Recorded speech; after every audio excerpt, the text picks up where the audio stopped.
Hello everyone, welcome to all in Nagesh Karasagi Orchid School online classes. मैं श्वेता दासरी आप सभी छात्रों का 5वीं की कक्षा में स्वागत करती हूँ और हमारी 5वीं की तासिका आज दूसरी तासिका है। तो बच्चों, कैसे हैं आप सब? आशा करती हूँ कि आप सब घर पे होंगे और सुरक्षित होंगे और हमारे ऑनलाइन क्लासेस का आनंद लेते होंगे। तो बच्चों, यह हमारी दूसरी तासिका है। हमारी पहली तासिका में हमने हमारा पहला पाठ शुरू किया था। तो हम अपने पहले पाठ की ओर देखते हैं ज़रा। हमारा पहला पाठ था राख की रस्सी। तो हमने हमारी पहली तासिका में इस पाठ का थोड़ा सा पाठ्यांश पढ़ा था और आपको मैंने उस पाठ्यांश का मतलब समझाया था, वह सिखाया था। तो अभी हम आगे की ओर बढ़ते हैं और अपने आगे के पाठ की शुरुआत करते हैं। इससे पहले कि हम आगे बढ़े, हम थोड़ी सी पुनरावृत्ति करना चाहेंगे। चलिए थोड़ी सी पुनरावृत्ति कर लेते हैं कि अब तक हमने इस पाठ में क्या क्या देखा। तो ये जो पाठ है, यह तिब्बत का पाठ हमें यहाँ दिखाया गया है। तिब्बत के जो 32वें राजा थे सौनग वसेन गापो, उनके जो मंत्री थे लोनपोगार, उनके ऊपर यह पाठ है। तो चलिए देखते हैं। लोनपोगार जो थे वो सौनग वसेन गापो के मंत्री थे और वह बहुत ही चिंतित रहते थे। चिंतित क्यों रहते थे? तो उनकी चिंता का कारण था उनका बेटा। उनका बेटा जो था वो अभी बड़ा हो रहा था और उसमें होशियारी नाम की चीज़ बिल्कुल भी नहीं थी, जिसकी वजह से लोनपोगार बहुत ही चिंता में थे। वह बहुत दुखी थे क्योंकि उन्हें हमेशा अपने बेटे की फिक्र सताई जा रही थी कि जब तक वे है तब तक तो ठीक है, लेकिन उनके बाद उनके बेटे का क्या होगा? उनके बेटे का ध्यान कौन रखेगा या फिर उसे हर मुश्किल से कौन बचाएगा? क्योंकि अब तक लोनपोगार अपने बेटे का संरक्षण करते थे, लेकिन उनके बाद उनके बेटे का क्या होगा? इस चिंता की वजह से वह बहुत ही चिंता में थे। तो इसके लिए लोनपोगार क्या करते हैं? तो वह अपने बेटे की होशियारी का या उसके दिमाग का अनुमान लगाने के लिए उससे बैठ के बातचीत करते हैं और उसके बाद वह इस नतीजे पे पहुंचते हैं कि इसके दिमाग में तो दुनियादारी नाम की कोई चीज़ ही नहीं है। इसे कुछ भी दुनिया में किस प्रकार रहना चाहिए या किससे किस प्रकार बात करनी चाहिए, किस समस्या का हल किस प्रकार निकालना चाहिए, जो हम व्यवहार ज्ञान बोलते हैं ना, वो उसमें ज़रा भी नहीं था। इसीलिए यहाँ पे एक वाक्य आया है, देखो, कि होशियारी उसे छूकर भी नहीं गई थी, क्योंकि उसके अंदर थोड़ी सी भी होशियारी नहीं थी। लोनपोगार जितने होशियार थे, जितने चालाक थे, उतना ही उनका बेटा सीधा साधा और भोला भाला था। तो इसके लिए लोनपोगार क्या करते हैं? तो वह अपने बेटे को दुनियादारी सिखाने के लिए एक योजना तैयार करते हैं। इस योजना के अंतर्गत वह अपने बेटे को शहर भेजने का सोचते हैं। तो वह क्या करते हैं? इस योजना के अंतर्गत वह अपने बेटे को 100 यानी कि 100 भेड़ें देकर उसे शहर की तरफ भेज देते हैं और उसके सामने एक शर्त रखते हैं कि वह जब वापस लौटेगा तो इन 100 भेड़ों के साथ 100 जौ के बोरे भी उसे लेकर आने हैं। तब अब पिता की यह बात सुनकर लोनपोगार का जो बेटा था वह शहर की ओर रवाना होता है। रवाना होना यानी कि उस दिशा में चलना या फिर उस दिशा की ओर चली जाना। अभी यह लोनपोगार का बेटा शहर की तरफ चला गया था। तो चलिए अभी हम यहाँ तक हमने हमारे पिछली तासिका में यहाँ तक का पाठ हमने पढ़ा था। तो अभी इसके आगे की कहानी जानते हैं। चलिए इसके लिए हम आगे का पाठ्यांश पहले पढ़ेंगे। तो छात्रों अपना पाठ्य पुस्तक खोलिए और जब मैं पाठ पढ़ूंगी तो आपको पाठ्य पुस्तक में ध्यान देना है। Keep your finger on words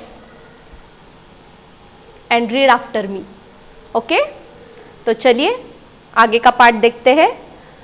लोनपोगार का बेटा शहर पहुंच गया, मगर इतने बोरे जो खरीदने के लिए उसके पास रुपए ही कहाँ थे। वह इस समस्या पर सोचने विचारने के लिए सड़क किनारे बैठ गया, मगर कोई हल उसकी समझ में नहीं आ रहा था। वह बहुत दुखी था। तभी एक लड़की उसके सामने आ खड़ी हुई। क्या बात है, तुम इतने दुखी क्यों हो? लोनपोगार के बेटे ने अपना हाल कह सुनाया। इसमें इतना दुखी होने की कोई बात नहीं, मैं इसका हल निकाल देती हूँ। इतना कहकर लड़की ने भेड़ों के बाल उतारे और उन्हें बाजार में बेच दिया। जो रुपए मिले उनसे जौ के 100 बोरे खरीदकर उसे घर वापस भेज दिया। तो बच्चों विस्तार से हम देखते हैं, लोनपोगार का जो बेटा था वो अब 100 भेड़े लेके शहर पहुंच चुका था, मगर इतने बोरे जौ खरीदने के लिए उसके पास बिल्कुल भी पैसे नहीं थे। इसकी वजह से वह थोड़ा सा चिंता में था और वह क्या करता है कि उसको समझ में नहीं आ रहा होता है कि अभी उसके पास पैसे तो है नहीं, फिर वो 100 जौ के बोरे कहाँ से खरीदेगा, क्योंकि पिताजी ने कहा था ना ही भेड़ों को बेचना है ना ही उन्हें मारना है, और 100 भेड़ों के साथ 100 जौ के बोरे लेकर ही वापस आना है। इसके लिए लोनपोगार का जो बेटा था वह बहुत ही परेशानी में था कि अब वह इस समस्या को किस प्रकार हल करे कि बिना भेड़े बेचे या उन्हें मारे वह किस प्रकार पैसे कमाए। तभी वह सड़क के किनारे बैठ जाता है और सोचने लगता है कि क्या किया जाए आगे, लेकिन उसके दिमाग में कुछ भी नहीं आ रहा होता है। तभी वहाँ पर एक लड़की आती है, वो रास्ते से गुजर रही होती है।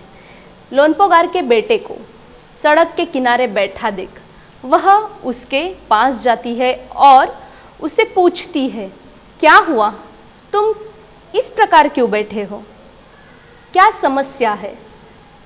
तब लोनपोगार का जो बेटा था वह क्या करता है, वह उस लड़की को अपनी समस्या बताता है कि उसे क्या समस्या है। जब दोनों की बात होती है तब सारी कहानी लड़की को पता चलती है। फिर लड़की सारी बात सुनने के बाद कुछ क्षण विचार करती है और लोनपोगार के बेटे से कहती है कि मेरे पास इस समस्या का एक हल है, चलो मैं तुम्हें बताती हूँ। इतना कहकर लड़की भेड़ों के जो बाल होते हैं, जिसे हम ऊन कहते हैं, भेड़ों के जो बाल होते हैं, बालों से भेड़ों के बालों को काट कर उससे ऊन बनाया जाता है। तब लड़की क्या करती है, भेड़ों के जो बाल है उन बालों को काट उतार देती है और उन्हें ले जाके बाजार में बेच देती है। फिर वो बाल बेचने के बाद लड़की को पैसे मिलते हैं। फिर लड़की क्या करती है, 100 जौ के बोरे लेकर लोनपोगार के बेटे को दे देती है और उसे अपने गांव की ओर भेज देती है। तो देखिए यहाँ पे लड़की ने अपना दिमाग लगा के लोनपोगार के बेटे की समस्या हल करते हुए उसे एक सुझाव दिया और उससे पैसे कमाकर 100 जौ के बोरे खरीद कर उसने उसे अपने गांव वापस भेज दिया था। देखिए बच्चों, यदि हमारे जीवन में कुछ समस्याएं हैं तो हमें इसी प्रकार अपने दिमाग का उपयोग करते हुए उस समस्या का हल निकालना है। यहाँ पे देखिए लोनपोगार का जो बेटा था वह सिर्फ चिंता में बैठा हुआ था। उसने ज़रा भी कोशिश नहीं की कि वह इस समस्या का हल निकाले या कुछ प्रयास करे पैसे कमाने के लिए। लेकिन लड़की इतनी होशियार थी कि उसने तुरंत अपने दिमाग का इस्तेमाल करते हुए सोच विचार करके एक अच्छा उपाय निकाला जिससे उसे पैसे मिल गए और उसने उस पैसे से 100 जौ के बोरे खरीद कर लड़के को वापस अपने गांव की ओर भेज दिया। तो चलिए आगे का देखते हैं पाठ्यांश। लोनपोगार के बेटे को लगा कि उसके पिता बहुत खुश होंगे, मगर उसकी आप बीती पर उन्होंने ध्यान नहीं दिया। वे उठकर कमरे से बाहर चले गए। दूसरे दिन उन्होंने अपने बेटे को बुलाकर कहा, पिछली बार भेड़ों के बाल उतारकर बेचना मुझे जरा भी पसंद नहीं आया। अब तुम दोबारा उन्हीं भेड़ों को लेकर जाओ, उनके साथ जौ के 100 बोरे लेकर ही लौटना। तो देखिए छात्रों, यहाँ पे क्या होता है कि लोनपोगार का जो बेटा था वह बहुत ही खुशी से अपने गांव की ओर जाता है और गांव में जाने के बाद जब वह अपने पिता से मिलता है तो वह बहुत खुश हो जाता है, क्योंकि उसे लगता है कि उसके पिता बहुत खुश होंगे, उसको गले से लगा देंगे, शाबाशी देंगे उसे और उसकी तारीफ करेंगे। लेकिन यहाँ पे होता पूरा ही विपरीत है, यानी कि उल्टा।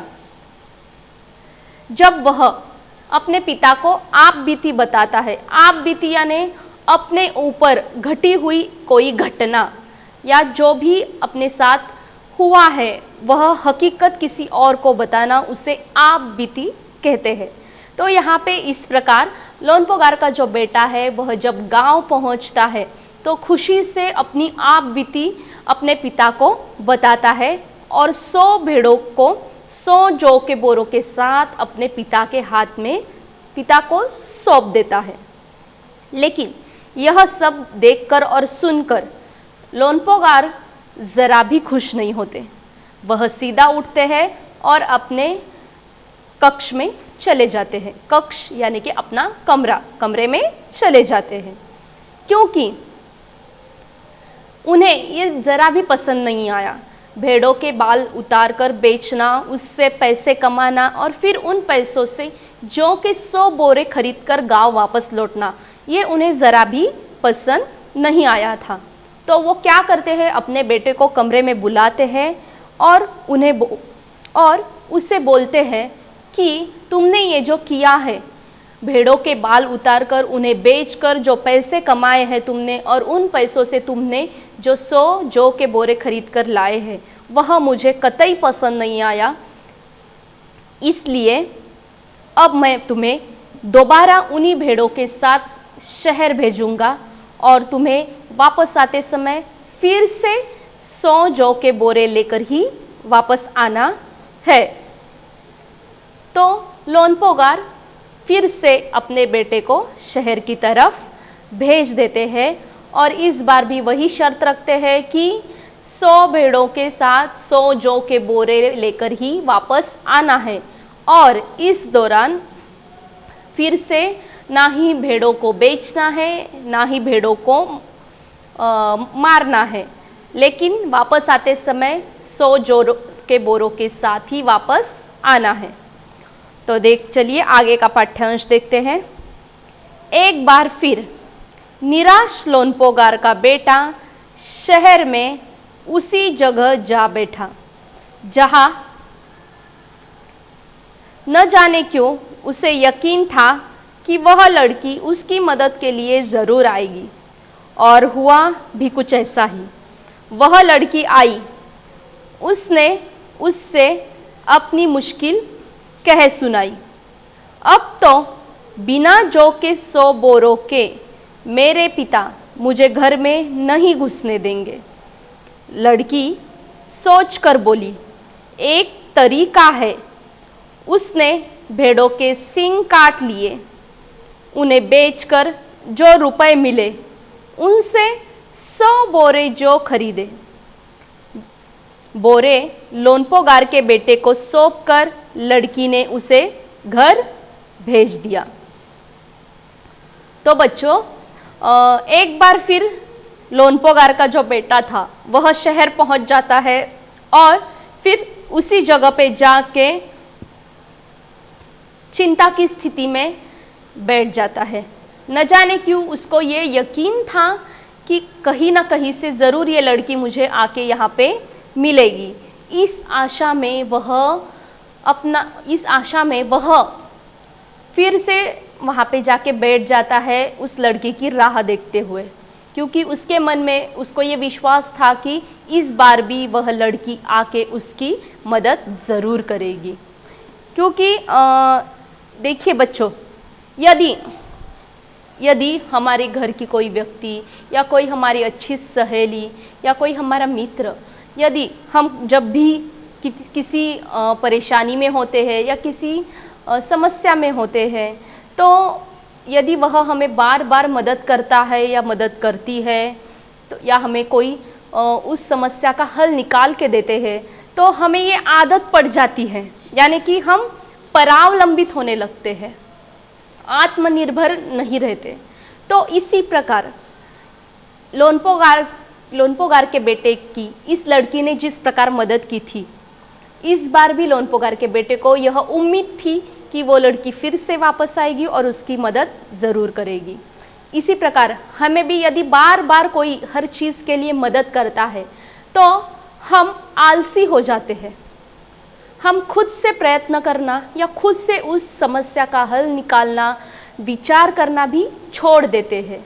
हम उस व्यक्ति की राह देखने लगते हैं जो हमें बार बार आके मदद करता है। लेकिन यह ज़रूरी नहीं कि हर बार हमारे साथ ऐसा ही हो, हर बार कोई ना कोई हमारी मदद के लिए आगे बढ़े। कभी कभी हमें स्वयं ही खुद की मदद करनी पड़ती है। तो देखिए, न जाने क्यों उसको उम्मीद थी कि वो लड़की फिर से वापस आएगी, इसलिए लोनपोगार का बेटा उस लड़की की राह देखते हुए वहीं पे बैठ जाता है। और होता भी कुछ ऐसा ही है, यानी कि वो लड़की फिर उसी जगह से गुजर रही होती है, उसे वहाँ पे लोनपोगार का बेटा दिखता है और वह उसे पूछती है क्या हुआ। फिर से लोनपोगार का बेटा उसे सारी हकीकत बता देता है, यानी कि पिता ने उसे जो बोला है कि इस बार भी उसे 100 भेड़ों को लेकर शहर जाना है और वापस आते समय इन 100 भेड़ों के साथ 100 जौ के बोरे भी लेकर आने हैं। तो इस बार सारी बात सुनने के बाद लड़की लोनपोगार के बेटे को इसका भी हल निकाल के देती है। पहली बार उसने क्या किया था, भेड़ों के बाल काट के बेच दिए थे।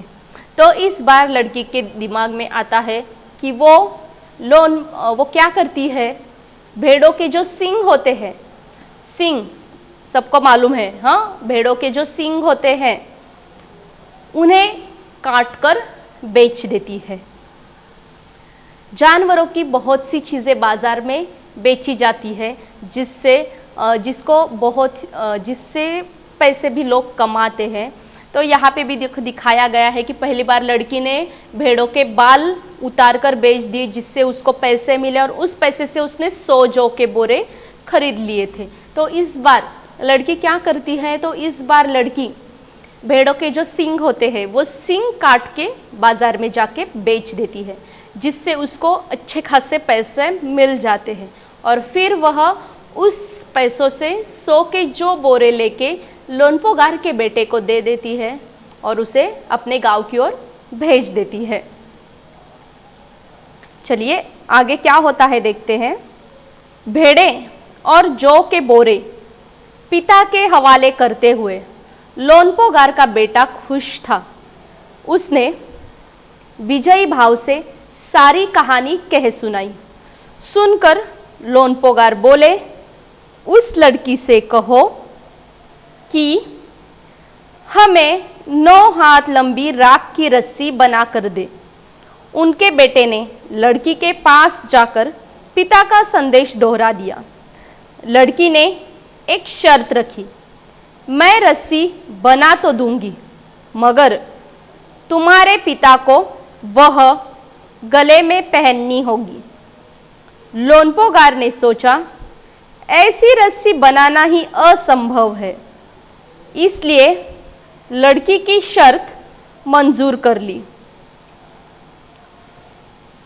तो बच्चों देखिए, यहाँ पे 100 जौ के बोरों के साथ 100 भेड़ों को लेके लोनपोगार का बेटा अपने गांव वापस लौटता है, और वापस लौटने के बाद वह अपने पिता को विजयी भाव से सारी कहानी सुनाता है। विजयी भाव यानी जीतने का भाव, यानी यदि हम कोई काम करते हैं और उसमें हमें सफलता प्राप्त होती है, यानी कि वह एक विजय ही है। जीतना, जीतने का भाव चेहरे के ऊपर लेके वह अपने पिता को सारी हकीकत बताता है।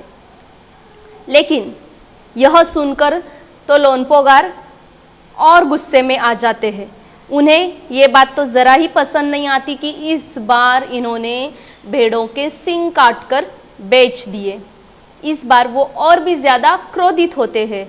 उन्हें ये बिल्कुल भी पसंद नहीं आता कि हर बार ये लोग भेड़ों के साथ भेड़ों का कुछ ना कुछ भाग काट के बेच रहे हैं, उससे पैसे कमा रहे हैं, और उन पैसों से जौ के 100 बोरे लेकर गांव वापस आ रहा है।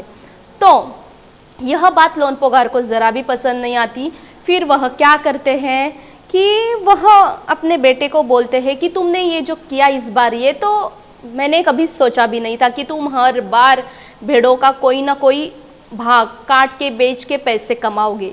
क्योंकि अभी लोनपोगार ने अपने बेटे को क्यों भेजा था शहर, क्योंकि शहर में उन्होंने उसे दुनियादारी सीखने के लिए भेजा था कि लोनपोगार के बाद उसके बेटे को अपना जीवन यापन करने के लिए किसी का मोहताज ना रहना पड़े, वह खुद से अपना जीवन आराम से व्यतीत कर सके। इसके लिए उसे व्यवहार ज्ञान होना बहुत ज़रूरी था, उसे दुनियादारी की समझ होनी बहुत ज़रूरी थी। इसके लिए उसने अपने बेटे को शहर भेजा था। लेकिन वह लड़की हर बार आके उसकी मदद कर रही थी, जिसकी वजह से लोनपोगार के बेटे को अपने दिमाग चलाने की या कुछ दुनियादारी सीखने की ज़रूरत ही नहीं पड़ रही थी। वो खुद से कुछ नहीं कर पा रहा था। देखिए, यदि हमें तैरना नहीं आता है तो हम जब भी कभी छुट्टियों में हमारे माता पिता हमें तैरने का भी जो क्लास होता है या फिर वो जो कोर्स होता है वहाँ पे हमें डालते हैं, तब हमें तैरना नहीं आता है। लेकिन जब हमें पानी में ढकेला जाता है तब हम क्या करते हैं, अपने हाथ पैर चलाते हैं। क्यों चलाते हैं? क्योंकि हम ना डूबे पानी में। हमें डर रहता है कि हमें तो तैरना आता नहीं, यदि अभी मुझे तैरना नहीं आता, मैं पानी में मुझे ढकेल दिया गया है, तो मैं डर के मारे अपने हाथ पांव चलाऊंगी क्योंकि मुझे नहीं डूबना है। इसी प्रकार हम सब भी, यदि हमें तैरना नहीं आता तो हम अपने हाथ पांव चला के खुद का जीवन बचाते हैं या खुद को बचाने का प्रयास करते हैं, जिसकी वजह से हमें तैरना आ जाता है, हम तैरना सीखते हैं। तो इसी प्रकार यह लड़का जो है वह खुद से अपना जीवन यापन करने का प्रयास करे, इसीलिए लोनपोगार ने उसे शहर भेजा था। लेकिन इस लड़की की सहायता की वजह से लोनपोगार का बेटा दुनियादारी नहीं सीख रहा था। तो लोनपोगार क्या करते हैं कि वह अपने बेटे से कहते हैं कि उस लड़की को तुम्हें मेरा एक संदेश देना होगा कि जिस प्रकार वो तुम्हारी हर बार सहायता कर रही है, उसी प्रकार हमें एक चीज़ की ज़रूरत है जो उसे कहो कि वो हमें बना कर दे। तो यहाँ पे लोनपोगार क्या कहते हैं, क्या संदेश देते हैं तो लोनपोगार यह संदेश देते हैं कि तुम उस लड़की को जाके कहो कि हमें 9 हाथ लंबी राख की रस्सी बनाकर दे, हमें इस चीज की जरूरत है। फिर लड़का जो है वह उस लड़की के पास जाता है और उस लड़की से अपने पिता का संदेश दोहराता है। फिर यह सुनकर लड़की सोच में पड़ जाती है, लेकिन तुरंत बोलती है कि मैं रस्सी बना तो दूंगी, लेकिन मेरी एक शर्त है कि 9 हाथ लंबी रस्सी बनाकर जब मैं आऊंगी तब तुम्हारे पिता को वह रस्सी अपने गले में पहननी होगी। क्योंकि लड़की भी लोनपोगार की तरह चतुर, चालाक, होशियार थी, इसीलिए उसने यह शर्त रखी, क्योंकि उसे मालूम था लोनपोगार ने जानबूझ के उसके सामने ये शर्त रखी है कि 9 हाथ लंबी राख की रस्सी बनानी है। वो भी देखिए बच्चों, राख यदि हम हाथ में लेते हैं तो फिसल जाती है, तो उसकी रस्सी बनाना तो नामुमकिन बात है पूरी। इसीलिए जानबूझ के लोनपोगार ने इस लड़की को यह संदेश भेजा था कि वह घबराकर पीछे हट जाए। लेकिन लड़की कैसी थी? बहुत ही होशियार थी।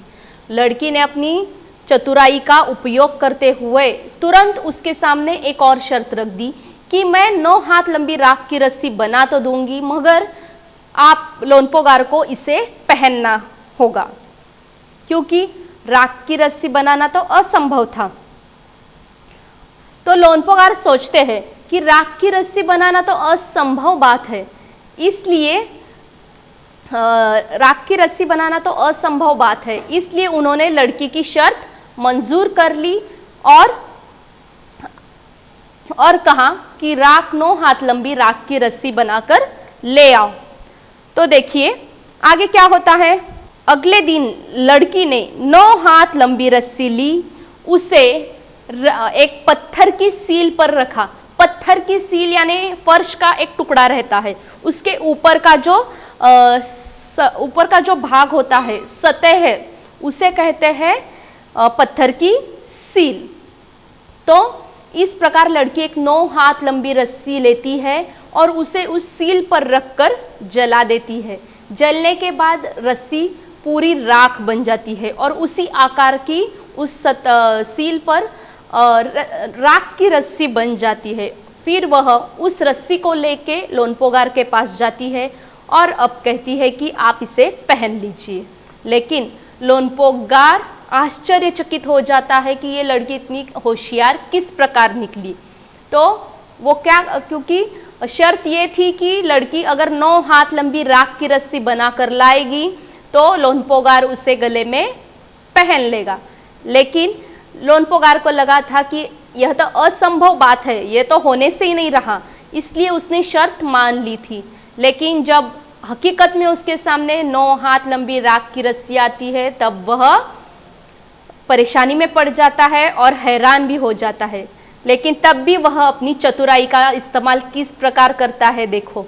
वह उस लड़की की तारीफ करते हुए उस लड़की के सामने अपने बेटे की शादी का प्रस्ताव रखता है और उसकी होशियारी का वह उसको गुणगान। तो इस प्रकार लोनपोगार अपने बेटे की शादी उस लड़की से कर देता है और उसकी होशियारी की तारीफ करता है। तो बच्चों देखिए, यहाँ पे हमारा जो पाठ है वो ख़त्म होता है। इस पाठ से हमें यह सीख मिलती है कि हमें किसी को भी खुद से कम नहीं समझना चाहिए। हमें हर किसी से कुछ ना कुछ सीखने की इच्छा रखनी चाहिए, जिससे हमारी सारी समस्याओं का हल भी निकल सकता है और हमें अपनी होशियारी का भी इस्तेमाल करना चाहिए और हर किसी से हम कुछ ना कुछ सीख के अपना ज्ञान बढ़ा सकते हैं। तो आप सभी घर पे फिर से ये पाठ पढ़िए और कुछ समस्या है तो मुझे पूछिए। तो यहाँ पे मेरा पाठ खत्म होता है। धन्यवाद।